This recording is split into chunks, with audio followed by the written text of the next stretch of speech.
मालपुए का दान करते हैं? अरे बोलो तो जम के, कितने मालपुए करते हैं? 33 33 मालपुओं का दान होता है।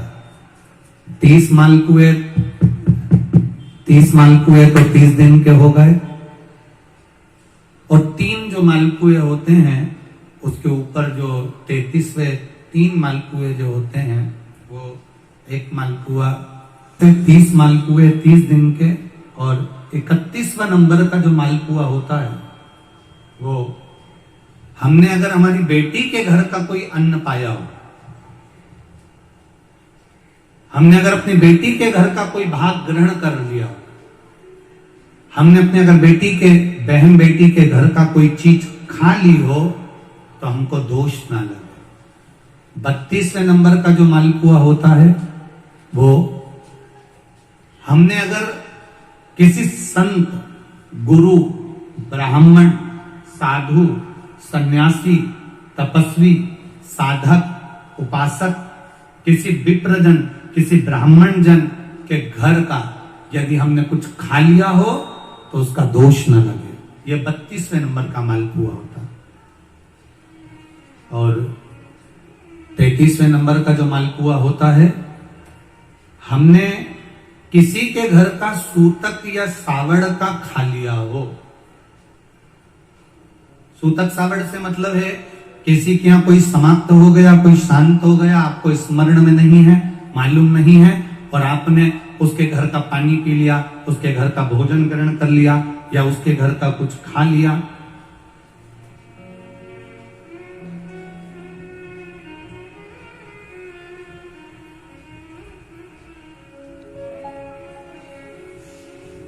हमने अगर कुछ खाया हो, कोई क्या शांत हो गए, कोई क्या समाप्त हो गए, और उसके घर का यदि हमने कुछ पा लिया, कुछ पानी पी लिया सूतक का, तो उसका दोष न लगे। और यदि सावड़ से मतलब है कि घर में बच्चा हुआ, संतान हुई, बेटा बेटी हो गए, बच्चे हो गए, और उनके यहाँ सावड़ लगी हुई थी, इतने दिन का उनके यहाँ पर सावड़ था, उसके घर का यदि हमने अन्न खा लिया या पानी पी लिया या हमने कुछ ग्रहण कर लिया तो दोष ना लगे। इसलिए हमारे सनातन धर्म में 33 मालपुओं का वर्णन है, 30 दिन के तो वो और 3 वो। अब एक बात और ध्यान में रखना, स्कंद पुराण, विष्णु पुराण जब अधिक मास के व्रत का वर्णन करती है तो उसमें 33 मालपुए का ही विधान क्यों लिखा? इसमें रसगुल्ला नहीं लिखा, जलेबी नहीं लिखी, इमरती नहीं लिखी, या कोई 33 सामग्री नहीं लिखी, तो 33 मालपुआ ही क्यों लिखा गया? उसका कारण केवल इतना है, मालपुआ जब बनता है तो उसमें बारीक बारीक छेद हो जाते हैं।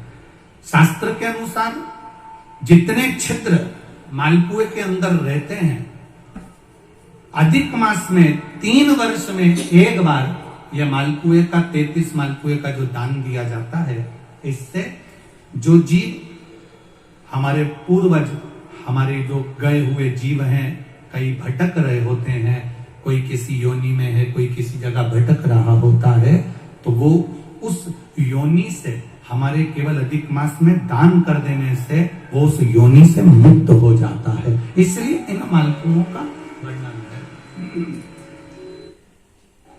इसलिए मालपुओं का वर्णन किया गया है।